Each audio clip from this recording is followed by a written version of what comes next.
What's up guys, back again with another video. So in the last video we looked at accelerator cards for the Amiga 1200, and today we're going to take a look at accelerator card solutions for the Amiga 500 and the Amiga 600. Now first, the Amiga 500. We're going to look at the ACA 500, which is a sidecar expansion by individual computers that plugs into the side of your Amiga 500. And amongst other things, it provides a trapdoor expansion for all Amiga 1200 accelerators. So in other words, we can use the same accelerator cards that we use in the Amiga 1200 in the Amiga 500. The Amiga 500 is a Revision 5 motherboard with 1 MB of chip RAM and an in-division ECS scan doubler inside the machine. Now let's get on with the benchmarks. Plugged in by itself, the ACA 500 scores 1448 dry stones or 1.51 MIPS. Now the ACA 1221 scores 3457 dry stones or 3.59 MIPS. Doom on an Amiga 500 is a bit of a challenge, and as you can see we're running at about 2 frames per second here. Formula 1 Grand Prix runs at a really good frame rate, certainly much improved over the 3 to 5 frames per second of the stock Amiga 500 version. And of course Indianapolis 500. This runs pretty well. Again, it's probably about the same as the A1200 version running on the ACA 1221. Can't really tell any difference. Now moving to the 68030 class processor, this is the ACA 1232. Again, Sysinfo gives us a very similar benchmark to that of the A1200, running at 9132 dry stones or 9.35 MIPS. Now Doom on the Amiga 500 with the 68030 processor runs a lot slower than it did with the Amiga 1200. And you may be wondering why, especially considering the benchmarks are identical on the A1200 versus the A500. It all has to do with chip memory bandwidth. Let me explain further. Now on the Amiga computers, chip memory is used to display graphics and play sound effects. The other type of memory is called fast memory. Now normally if there's any graphics and sound that is stored in the particular game, they need to be copied to chip memory first before it can be displayed or heard. And that particular process on an ECS Amiga, for example a Commodore Amiga A500 or A600, is only 16 bits wide. On an Amiga 1200 or the AGA chipset, it's 32 bits wide. So essentially it's a lot faster to retrieve graphics and sound data into chip memory on an AGA machine.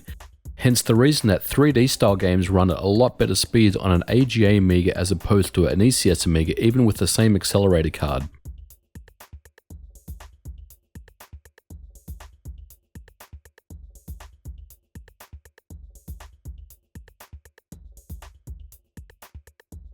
Formula 1 Grand Prix really shines on the 030 processor. Look at those silky smooth frame rates. Fantastic stuff.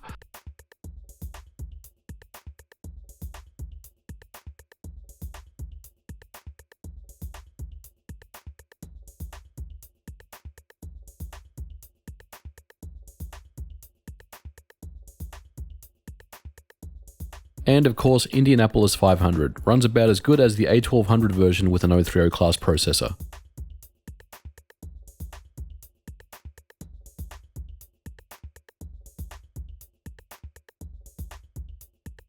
I did attempt to plug in the Blizzard 1260 into the ACA 500, but my Amiga 500 wouldn't power up. Unfortunately, I don't think this card is compatible for me. Now moving on to the Amiga 600, this is an NTSC model Amiga 600 with 2 MB of chip RAM and a 4 GB compact flash card. The accelerator card is the ACA 620 68020EC clocked at 16.67 MHz. It also includes 10.5 MB of fast RAM. It provides 3328 dry stones or 3.47 MIPS.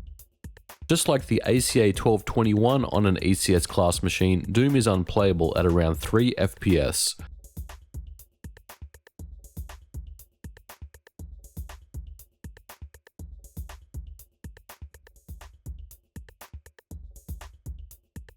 Otherwise, no real surprises here with Indianapolis 500 and Formula 1 Grand Prix running essentially at the same speed as the ACA 1221.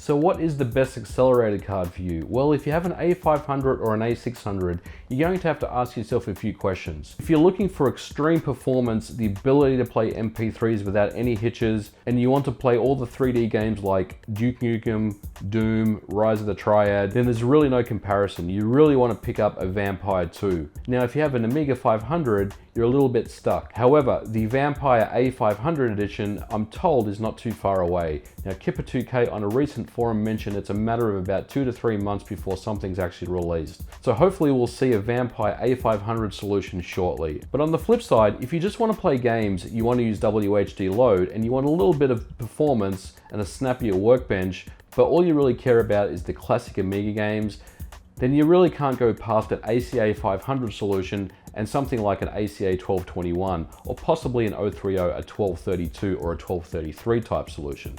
Now you're probably asking yourself, well, the ACA 500 is no longer in production.